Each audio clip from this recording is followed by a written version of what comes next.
सोने का कड़ा, प्योर गोल्ड, मेरी किस्मत का सिंबल। अर्जुन ने अपनी कलाई से चमकता हुआ भारी कड़ा दिखाया तो उसके दोस्तों विकी, सनी और राहुल की आंखें चमक उठीं।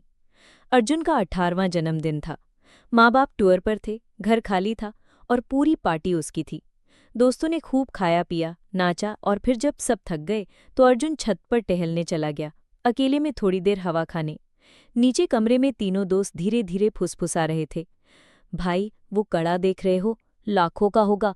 अगर ये हमारे पास आ जाए तो जिंदगी सेट हो जाए, विकी बोला।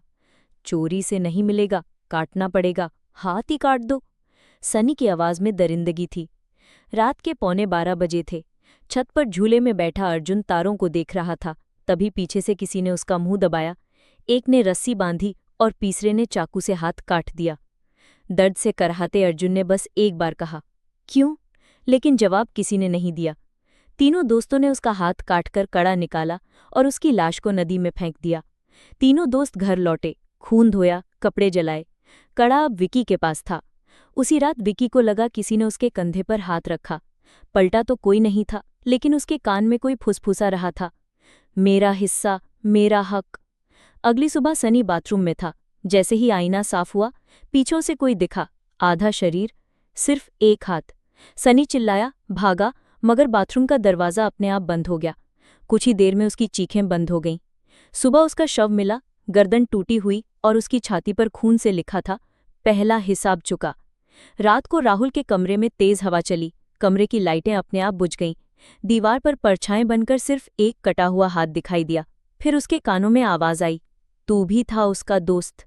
और फिर एक तेज चीख। अगली सुबह राहुल की लाश मिली और दीवार पर लिखा था, कड़ा वापस दो। अब बचा था सिर्फ विकी। वो कांपता हुआ मंदिर पहुंचा और पंडित को कड़ा सौंपते हुए बोला, ले लो इसे छूते ही सब मर जाते हैं। पंडित ने कहा, ये सिर्फ सोना नहीं, ये खून है। इसकी चमक नहीं, इसका पाप बोल रहा है।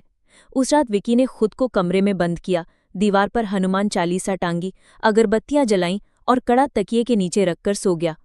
आधी रात को खिड़की अपने आप खुली और एक कटा हुआ हाथ रेंगता हुआ अंदर आया। विकी चीखा, माफ कर दे अर्जुन, हमने गलती की। हाथ ने तकिए से कड़ा निकाला और उसके सीने पर रख दिया। सुबह विकी की लाश मिली। उसकी कलाई कटी हुई थी और उसी में वही सोने का कड़ा पहना हुआ था। एक हफ्ते बाद अर्जुन की बहन निशा शहर से लौटी। वो वही कड़ा मंदिर से वापस लेकर आई और उसे एक पीतल के बक्से में बंद कर दिया। मगर अब भी हर पूर्णिमा की रात उस घर की दीवार पर किसी को दस्तक सुनाई देती है।